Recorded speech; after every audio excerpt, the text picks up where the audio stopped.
और आज शाम हम ज़बूरों की किताब में से ज़बूर 111वां, ज़बूर नंबर 111, 111, साम 111, ज़बूर 111वां और उसकी पहली 2 आयात हैं। अगर आपके पास बाइबल है तो उसे ज़रूर खोलें। मोबाइल के अंदर भी एप्लीकेशन फ्री डाउनलोड हो जाती है, आप ज़रूर करें। सम टाइम अगर आप बाइबल अपने साथ नहीं लेकर आए तो आप वहाँ से भी हवाला जात नोट कर सकते हैं। ज़बूर 111वां है और उसकी पहली 2 आयात है। खुदा के कलाम मुकद्दस में लिखा है, खुदावंत की हम्द करो, खुदावंत की हम्द करो, मैं रास्तबाजों की मजलिस में, मैं रास्तबाजों की मजलिस में और जमायत में, और जमायत में अपने सारे दिल से, अपने सारे दिल से खुदावंत का शुक्र करूंगा। खुदावंत का शुक्र करूंगा। खुदावंत के काम अजीम है, खुदावंत के काम अजीम है, जो उनमें मसरूर है, जो उनमें मसरूर है, उनकी तफ्तीश में रहते उनकी हैं। तफ्तीश में रहते हैं। बहुत शुक्रिया। मुकद्दस कलाम के पढ़े, सुने, समझे और कबूल किए जाने पर खुदावंद की बरकत। अजीजों, आज सुबह जो पैगाम था उसमें यह था कि आप खुदावंद की नेमतों की उस वक्त शुक्रगुजारी करेंगे जब खुदा के निजात के काम को आप जान जाएंगे। क्योंकि ज़बूर नवीस ये भी कहता है कि मैं निजात का प्याला उठाकर दुआ करूंगा। इससे पेशतर के कोई अपनी शुक्रगुजारी खुदा के हुज़ूर लेकर आए, उसकी जिंदगी में निजात का वो काम जो खुदा ने किया है, एक वो काम है जो हम खुदा के लिए करते हैं, जिसमें इबादत भी है, जिसमें शुक्रगुजारियां भी हैं, जिसमें देगें भी हैं, जिसमें हदिये भी हैं, सब कुछ है। हमने पहले उस काम पर गौर करना जो खुदा ने हमारे लिए किया, उसके बाद हम खुदा के हुज़ूर अपनी शुक्रगुजारियां लेकर आए। और आज शाम जो बात मेरे सामने है वो कलीसियाई जो हमारी रिफाकत है, क्योंकि इस पर बहुत सारे लोग जो हैं आज ये समझते हैं कि जी बहुत सारे मसीही चैनल हैं, हम घर में बैठ के इबादत कर लेते हैं। और कई लोगों ने मसीही चैनल, मैं किसी चैनल का नाम नहीं लेता क्योंकि आपको पता है हमारा अपना चैनल है सैटेलाइट पर, मैं सब चैनल्स की बात कर रहा हूं। बहुत सारे लोग कहते हैं कि वो हम तो जी घर ही इबादत कर लेते हैं, टीवी ला लेता है और हम घर में ही, हम संडे को चर्च भी नहीं जाते। उनके लिए आज का पैगाम बड़ा अहम है।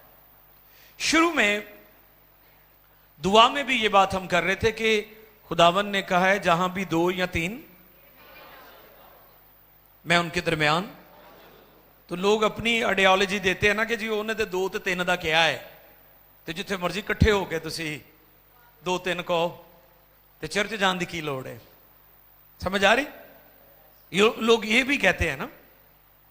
तो मैं जब इस पर गौर कर रहा था, मैं गौर कर रहा था कि अगर कोई शख्स 3 लोग मोटरसाइकिल पर जा रहे हैं और वो गीत गा रहे हैं और दुआ कर रहे हो, कहते ने कि उसने कहा है 2 या 3 मेरे नाम पर मैं उनके दरमियान, तो तुसी कहोगे मोटरसाइकिल नो सी चर्च च है ना? नहीं कह सकते ना।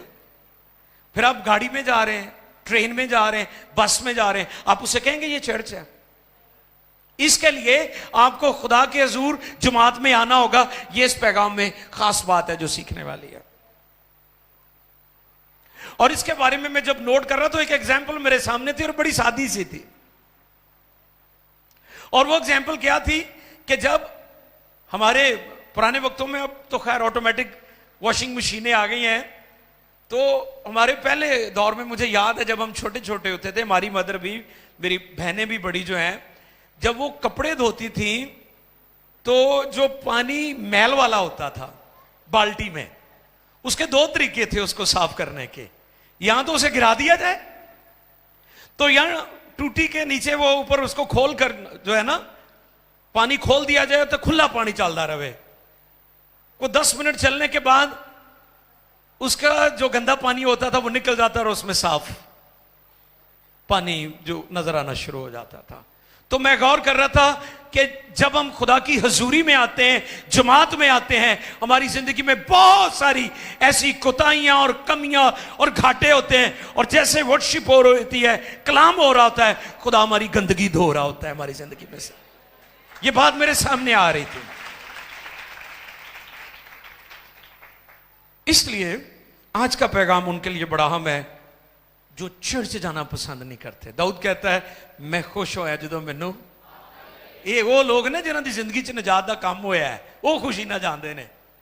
तो जिन्हों की जिंदगी च निजात का काम नहीं होया, किसी ने बाह मरोड़ी तो गिरजे आ गए, वो आगे भी सुते रहते हैं।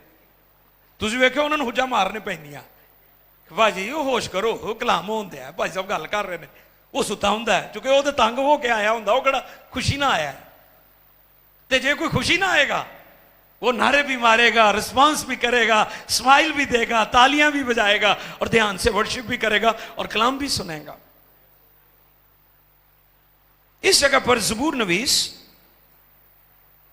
पैगाम हमें क्या दे रहे हैं? खुदाम की हमद करो, मैं रासबाजों की मजलिस और जमात में अपने सारे दिल से।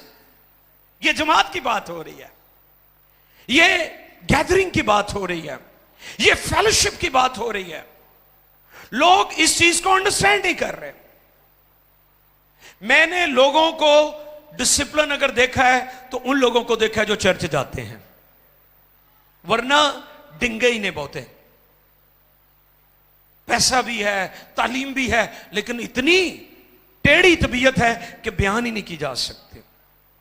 खुदा की हजूरी हमारे टेढ़ेपन को दूर कर देती है। खुदा की हजूरी हमारे मिजाज और शख्सियत को बदल देती है। और वो कहते हैं मैं रासबाजों की मजलिस में और जमात में। अच्छा, कई एवें दे विपादरियां नूं घर बुला लेंदे ने, एक नूं नहीं काफी सारियां नूं। सैटिंग की हुई है ना उन्होंने, भैया बदरू वाला पादरी है, इनू भी सदो, ए जनाजे वाला है, इनू भी सदो, ए देग ते दुआ करने वाला इनू भी सद लो। एक उन्होंने निकाह भी गिरजा रखा होंगे है, निकाह उतों ही कराते हैं। ऐसे भी आपको मिलेंगे। अफसोस, ये वो लोग हैं जो दुरुस्त नहीं होना चाहते, ये वो लोग हैं जो ठीक नहीं होना चाहते। मैंने पहले भी बहुत दफा आपको सिखाई है ये बात कि तानू जे कोई बंदा कहता ना जी शराब पीने चाहिए कि नहीं, तो पास्टर नूं कहता नहीं पीने चाहिए, फिर किसी होर बहादरी नूं पुछदा है, फिर किसी होर नूं पुछदा, फिर होर नूं पुछदा है। दर हकीकत वो पीना चाहता है, वो टलना नहीं चाहता, तो उन्हें टलना भी नहीं गा, मुड़ना भी नहीं गा उन्हें, क्योंकि वो ये करना चाहता है। खुदा अगर एक बार ना करता है तो फिर 1000 बार भी वो ना ही है। आपको पता है बिलाम बार बार खुदा के हुजूर जा रहा था कि खुदा क्या तू चाहता है मैं इन पर लानत करूं, क्या तू चाहता है? खुदा ने जब एक बार इनकार कर दिया तो 100 बार भी इनकार है। आप क्यों बार बार वो बात जिसके लिए कलाम मना करता है, आप उसके बारे में बार बार उसके ताल्लुक से आप पूछ रहे हैं?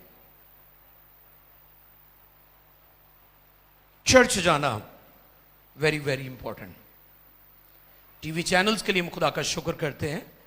टीवी चैनल्स की भी दर हकीकत कोशिश यही है कि लोग यीशु को कबूल करें और चर्च में जाएं। उनका भी तो एजेंडा यही है, यही मकसद है।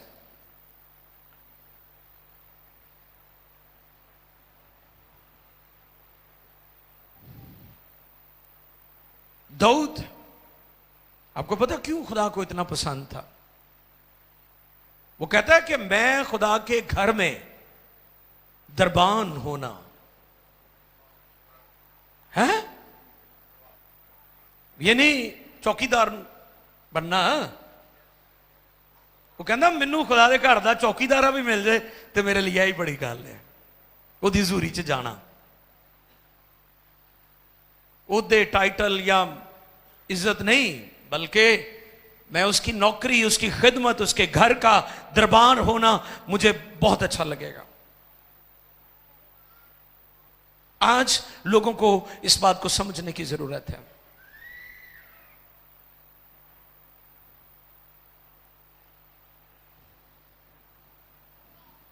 क्यों हम खुदा के घर में जाते हैं? क्योंकि उसके काम जलाली हैं।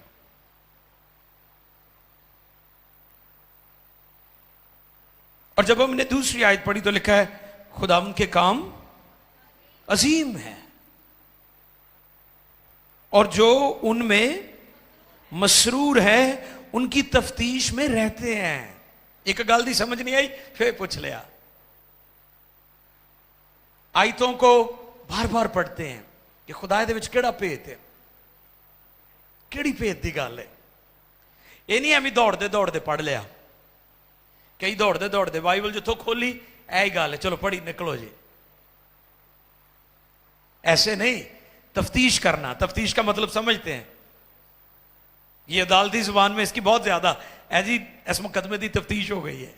वो फिर सब एंगल से देखते हैं, सारे एस्पेक्ट जो उसके हैं, तमाम नुकात पर और मुख्तलिफ एंगल से उसको देखा जाता है उस मामले को। ये लफ्ज तफ्तीश जो है,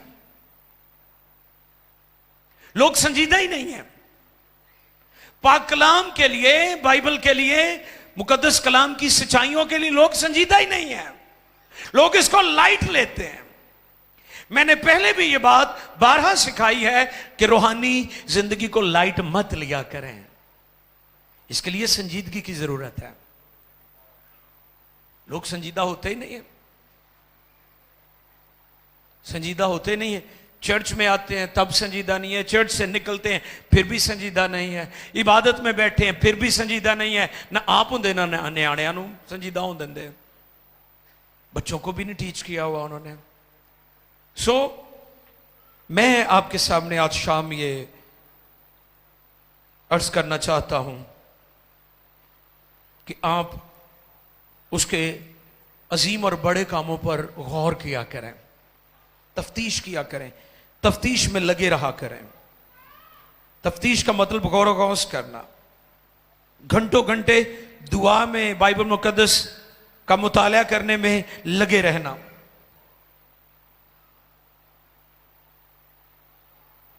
आप कब जानेंगे कि उसके काम बड़े हैं, अजीम हैं, ग्रेटर वर्क्स? कब जानेंगे? जब आप उसके हजूर आएंगे। और यही बात ज़बूर नवीस कहते हैं, खुदावंद की हम्द करो, मैं रासबाजों की मजलिस में और जमात में अपने सारे दिल से खुदावंद का शुक्र करूंगा।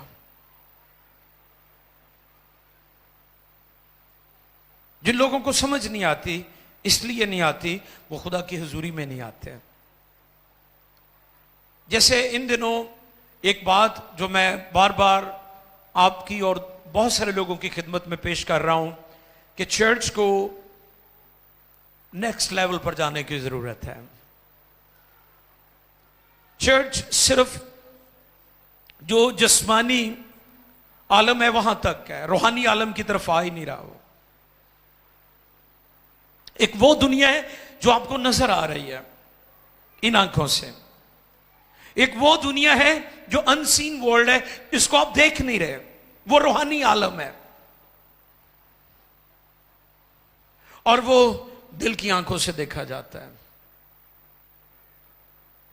कि आपके इर्द गिर्द क्या हो रहा है, किस तरह की सिचुएशन से आप गुजर रहे हैं। आप रूहानी आलम में उन चीजों को देखते हैं। आपका बच्चा बार बार स्कूल में, क्लास में फेल हो रहा है, बार बार नुकसान कर रहा है, एक्सीडेंट हो रहा है, एक ही जगह से हड्डी टूट रही है, बार बार आपका नुकसान हो रहा है। आपको गौर करना है कि क्या कोई कर्ज, कोई लानत सर उठा के तो नहीं नुकसान कर रही। क्योंकि अगर आप उस लानत को बांधेंगे नहीं, उसे कैंसिल नहीं करेंगे, वो बार बार आपको नुकसान देगी और आप परेशान रहेंगे, आप बदहाल रहेंगे। मेरे सामने अलीशा और उसका खादिम है। जब बनी इस्राइल मैदानी जंग में थे और अलीशा नबी के थ्रू दुश्मन की सारी प्लानिंग खुदा उन पर जाहिर कर देता था। तो फिर मुखालिफ फौजों ने उन पर एक बड़ा हमला करने का प्लान किया और उसका खादिम भागा भागा आया कि आका उस्ताद, जो हमारे मुखालिफ हैं वो हमारे ऊपर चढ़ आए हैं, मुहासरा करने लगे हैं, हम थोड़े हैं वो ज्यादा है। अब गौरतलब बात है कि अलीशा जो है वो रूहानी आलम में था, वो रूहानी दुनिया को समझ रहा था, लेकिन उसका खादिम नहीं समझ रहा था। बोल दीजिए ना, उसका खादिम। आज भी बेशुमार लोग सिर्फ ये जो आलम हमें नजर आ रहा है, ये जो जहान हमें नजर आ रहा है, हम इसी को देखते रहते हैं और हम दुख उठाते रहते हैं। असल प्रॉब्लम जो है वो रूहानी आलम के अंदर होती है और उसके लिए संजीदा होने की जरूरत है, उसके लिए खुदा की हजूरी में आने की जरूरत है, उसके लिए सीखने की जरूरत है, खुदा के खादमों के साथ रिफाकत और चर्च में बाकायदा हमें आने की जरूरत है ताकि हम रूहानी आलम के बारे में भी सीख सकें। और फिर अलीशा ने क्या दुआ की कि खुदा इसकी आंखें, ताकि ये देख सके जो हमारे साथ हैं उनसे ज्यादा है जो हमारे मुखालिफ हैं। फिर उसने उसकी आंखें खोल दी खुदा ने और उसने देखा कि हमारे साथ तो आसमानी लश्करों फौजें हैं हमारे साथ। आसमान से खुदा ने हमारी मदद के लिए फरिश्तों को भेजा हुआ है, आसमानी फौजें हमारे साथ। ज़बूर 5 और उसकी 3री आयत।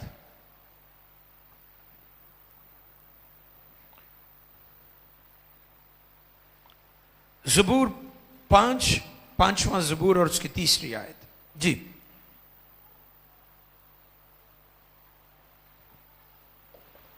ऐ खुदावन, ऐ खुदावन, तो सुबह को मेरी आवाज सुनेगा, तू सुबह को मेरी आवाज सुनेगा। मैं सवेरे ही तुझसे दुआ करके, मैं सवेरे ही तुझसे दुआ करके इंतजार करूंगा। हाँ, ये बड़ी खास बात है। ये आयत मैंने इसलिए कोट करवाई है कि लोग दुआ करके लापरवाही कर जाते हैं कि जी कोई गल नहीं, सुननी होगी तो सुन लेगा। ऐसा कोई चक्कर नहीं है। जो दुआ आप करते हैं कलाम के मुताबिक, खुदा लाजमी सुनता है वो और उसका जवाब भी देता है। तुसी भूल जाते हो, नहीं भूलता। लेकिन दाऊद हमें ये असूल सिखा रहे हैं कि मैं सुबह को दुआ करूंगा और फिर मैं इंतजार करूंगा, यानी दुआ का रिजल्ट, दुआ का रिजल्ट आता है, खुदा दुआ का जवाब देता है। आप सिर्फ दुआ करवाते ना रहा करें, बल्कि उसका इंतजार करें और फिर बताएं कि खुदा ने मेरी जिंदगी में यह बड़ा काम किया है, खुदा ने मेरे लिए यह दरवाजा खोला है, खुदा ने इस तौर पर मुझे बरकत दी है, खुदा ने दुआ का जवाब दिया है। बेशुमार लोग हैं वो दुआ करके फिर जो अगला स्टेप है वो क्या है। ज़बूर नवीस यहां पर हमें यह सिखा रहे हैं कि मैं फिर इंतजार करूंगा, उसके हुजूर ठहरा रहूंगा। मेरे अजीजों, उसकी हजूरी में हमारे सारे सवालों का जवाब है। जितने भी सवालात हैं उनके जवाबात सिर्फ उसकी प्रेजेंस में है। और जो एग्जाम्पल मैं एक लड़के की देता हूं कि वो किसी पास्टर के पास जाता है और वो कहता है मैंने 36 सवाल करने हैं आपसे।